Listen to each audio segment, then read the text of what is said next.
Ke-71, Victor tak tahu tempat. Gus Hanan yang menghampiri mereka berdua. Sementara Hamad masih bicara dengan Rosita. Walau sesekali pria itu menoleh dan melirik ke arah Dijah dan Baby yang sedikit menjauh.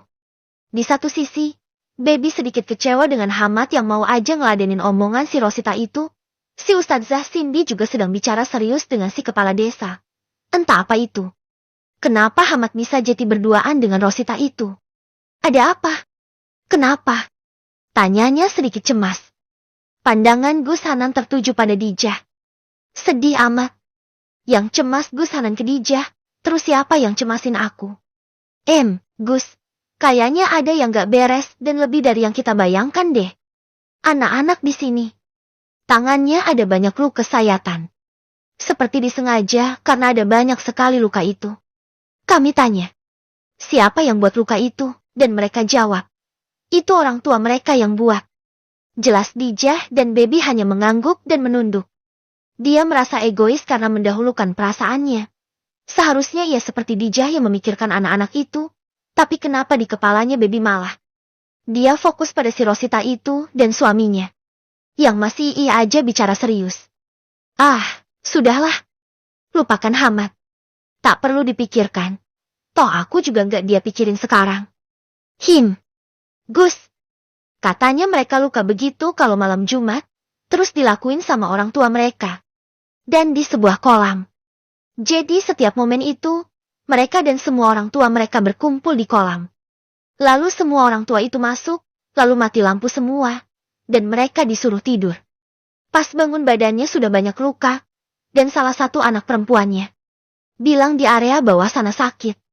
Saya khawatir. Baby bahkan tak sanggup mengatakannya. Dad, bentar.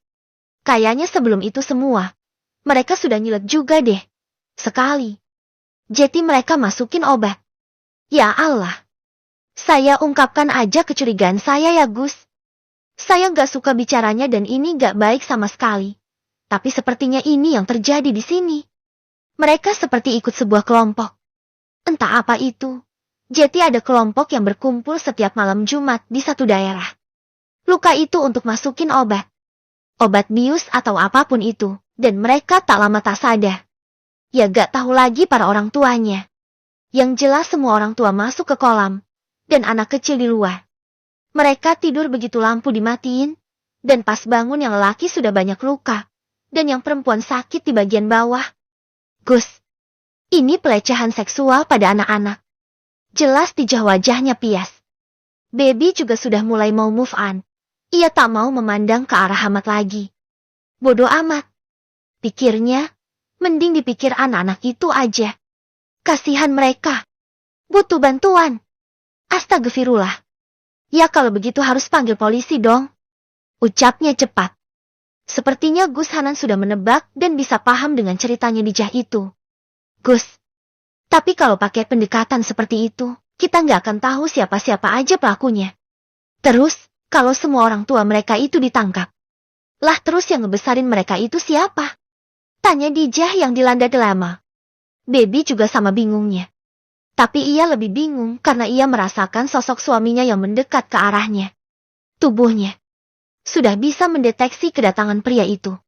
Dari harumnya dan sensasi merinding di kulitnya juga sudah bisa merasakan kalau pria itu mendekat. Baby sejak tadi juga dilanda delama karena ia ingin menoleh dan melihat ke Hamad. Tapi ia gengsi, kadung kesal dan cemburu. Benar saja. Setelahnya pundaknya dielus dari belakang oleh sosok itu, suaminya. Maksudnya, bukan yang aneh-aneh juga. Haha, ada apa sayang? Bisiknya lembut persis di telinga Baby. Baby menggeleng, tak berani bercerita lagi. Karena Ustadzah Cindy dan Rosita juga ikutan datang. Baby hanya memandang penuh hati ke Gus Hanan dan Dijah. Dijah juga mau membuka mulutnya tapi tak mengeluarkan suara apapun. Walaupun Baby lagi resolusi ngambek. Tapi diginiin juga buat dia merinding sendiri. Kenapa sih? Dia lemah bener sama sentuhannya pria ini. Kenapa badannya lemah sekali? Nanti aja madaku jelasin. Mending kalian lakuin misi kalian. Biar aku yang nemeni Baby dan Dijah di sini. Ucap Gus Hanan. Hamad sepertinya protes. Tapi Rosita dan Ustazah Cindy sudah kadung ngajak dia jalan. Barengan sama si kepala desa itu. Jalan menuju ke sebuah tempat seperti aula di samping bangunan kepala desa. Hamad menoleh ke Baby. Seperti ingin bicara sesuatu. Tapi Baby langsung menunduk malas berinteraksi. Hanya ada mereka bertiga di sana. Di halaman luas yang dipenuhi semak-semak. Ada yang berbentuk rapi. Ada yang berantakan. Mata Baby mengikuti sosok tinggi besar yang mampu mengobrak-abrikan dunianya, yang bisa bikin dia senewan dan kesal, bisa bikin dia mabuk kepayang dan kini membuat dia benar-benar serba salah. Ya hanya Hamad yang bisa. Sepertinya si kepala desa mempersilahkan mereka ke sebuah aula yang biasa dibuat rapat antar ketua RT. Lah, para rakyatnya yang bermasalah. Mana mau ke sana? Kalau tahu mau diceramahi? Semua tindakan yang dilakukan Rosita dan si kepala desa sepertinya takkan pernah disetujui oleh Baby. Semuanya salah pokoknya. Terlebih karena si Rosita dekat-dekat dengan suaminya. Wes, salah besarlah mereka. Gus, maaf ya saya lancang. Mungkin ini hanya feeling saya aja. Tapi, kenapa ada yang aneh juga dengan si kepala desa?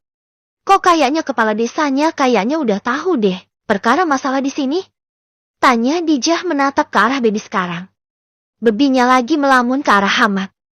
Galau, gamang. Saya nggak paham deh. Tapi kalau bisa cari tahu lagi. Ucap Gus Hanan.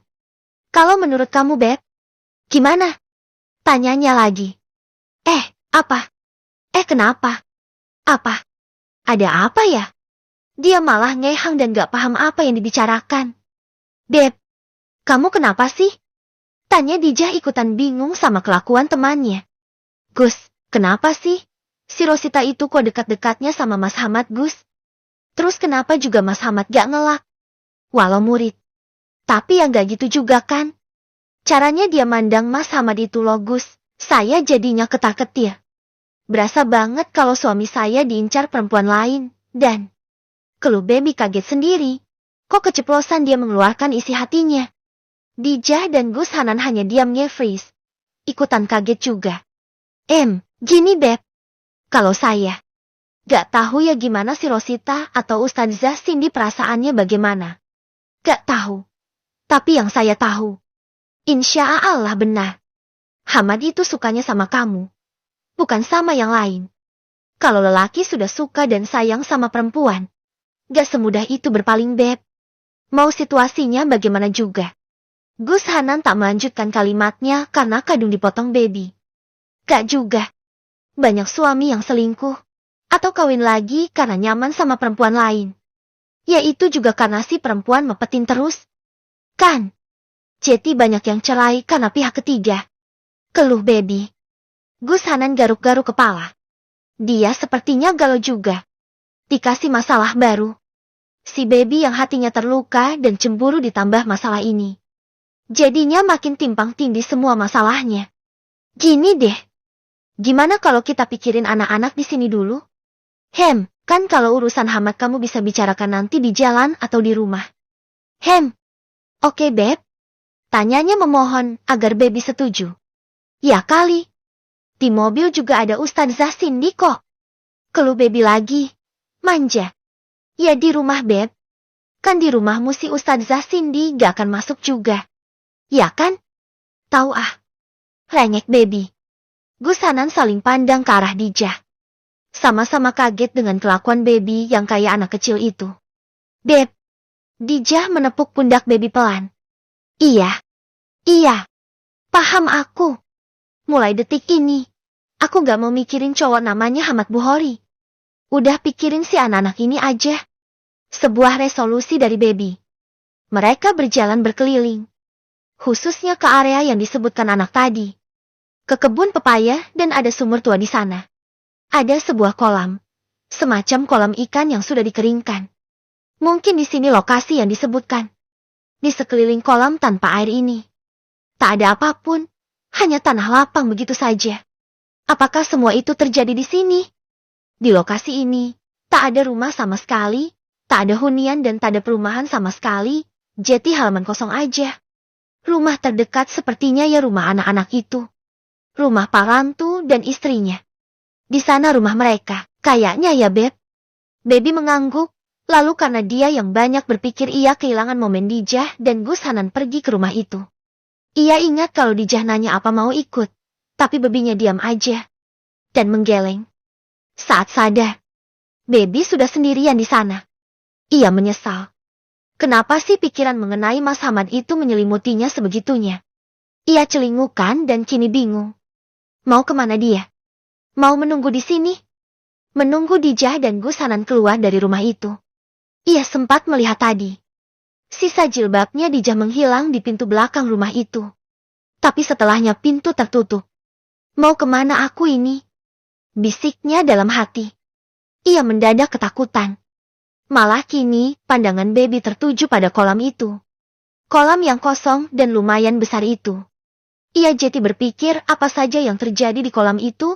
Lalu ucapan si anak perempuan itu yang merasa bagian vitalnya sakit setelah acara itu. Ia jadi berpikir kemana-mana, di mana rupanya kelakuan bejat itu dilakukan. Baby yang kalut pikirannya mendadak merinding saat telinganya mendengar suara langkah dari dalam kebun pepaya. Kebun itu padat, dan dari kejauhan ada sosok hitam yang mendekat. Mungkin itu orang. Mungkin juga bukan. Satu hal yang ada di dalam pikiran Baby saat ini, yaitu kabur. Ia langsung berlari ke arah balai desa tadi. Walau lumayan jauh jaraknya dan secara normal ia takkan bisa berlari kencang sejauh ini. Tapi berhubung dia sudah ketakutan. Dia lari dan menolak berhenti. Di sana, ada suaminya yang kok pas banget menghadap ke arahnya. Mata Hamad memicing dan dahinya berkerut karena melihat istrinya berlari dengan wajah takut. Hamad ikutan menghampiri Baby dengan penuh tanya. Baby menabrakkan dirinya ke pelukan suaminya. Dengan napas ngos-ngosan, dia berbisik. Mas, aku takut. Hamad menepuk punggung Baby dengan sabar.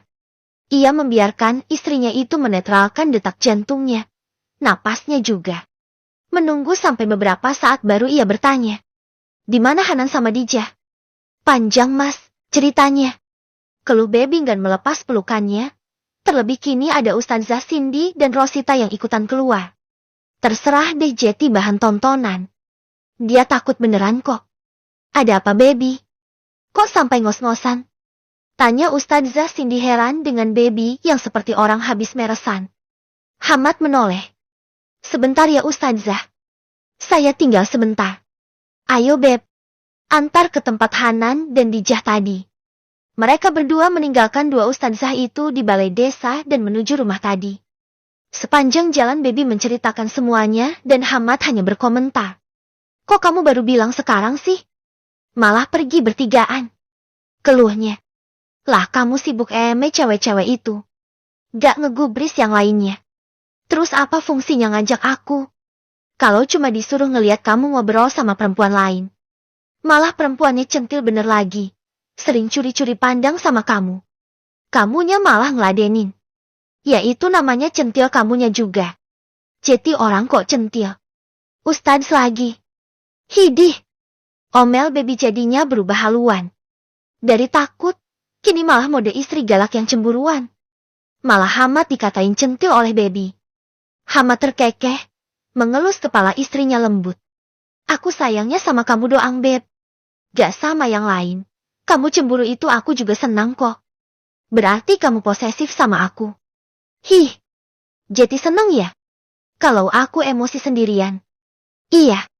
Omel Baby lagi. Untung ada di pelosok Beb, kalau di rumah. Sudah habis kamu aku makan hidup-hidup. Ancam Hamad, dan kini Baby melirik was-was. Yang bener aja nih orang. Tapi dari wajahnya Baby tahu kalau Hamad sungguhan. Ia menggeleng, pikirannya jadi melanglang buana ke rumah petakan mereka. Persis di kamar dan di atas ranjang. Baby bahkan bisa membayangkan wajah Hamad yang penuh konsentrasi dan penuh peluh. Suara geraman Hamad dan rintihan nikmat Baby. Kini memenuhi kepala dan telinganya. Kenapa jadi Victor? Mereka masih setengah jalan sebelum sampai di rumah itu. Dan tangan Baby yang digandeng oleh Hamad sedikit dikencangkan. Baby. Jangan mikir yang aneh-aneh kamu. Kamu. Pikirannya diperbaiki. Jangan Victor. Malah di tempat beginian. Sebaiknya kamu banyakin dizikir. Ucap Hamad dengan tenang dan sabar. Tangannya sedikit diremas lagi. Apaan sih, Mas? Siapa yang Victor juga? Aku gak macem-macem kok. Elak baby. Kamu, dari muka kamu, sampai ke telapak tangan kamu. Aku sudah bisa tebak kalau kamu lagi Victor, Beb. Tangan kamu berkeringat. Dan muka kamu kemerahan. Pupil mata juga bergerak gelisah dan kamu geleng-geleng sendiri. Apalagi kalau bukan Victor di dalam kepala kamu. Kalimat itu seperti tembakan untuk baby. Ia dibuatnya tak berdaya. Oh wah. Itu saja yang bisa dikatakan oleh baby karena kadung malu. Aku juga senang dengan ide kamu itu, Beb. Bersemangat 45 untuk mewujudkannya untuk kamu.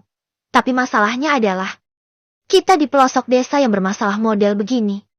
Kalau kamu bisa nahan sekitar 2-3 jam aja, sampai kita sampai di rumah, aku akan wujudkan imajinasi kamu jadi kenyataan. Baby bergerak, berusaha melepas tangan Hamad. Apaan sih kamu, Mas? Jangan aneh-aneh deh. Aku gak aneh. Cuma mau buat istriku tenang dan senang aja. Goda Hamad kini mengerdip nakal. Bisa-bisanya ia bicara begitu sementara mereka berada di desa antar berantah begini. Di depan mereka, dari kejauhan sosok Dijah dan Gus Hanan berjalan mendekat. Mereka berhenti, menunggu dua orang itu agar dekat saja.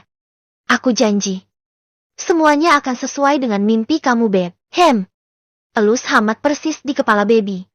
Baby yang salah tingkah malah tambah blushing gak karuan. Kesel. Dari emosi, cemburu, kesal dan segala macam kejelekan di kepalanya.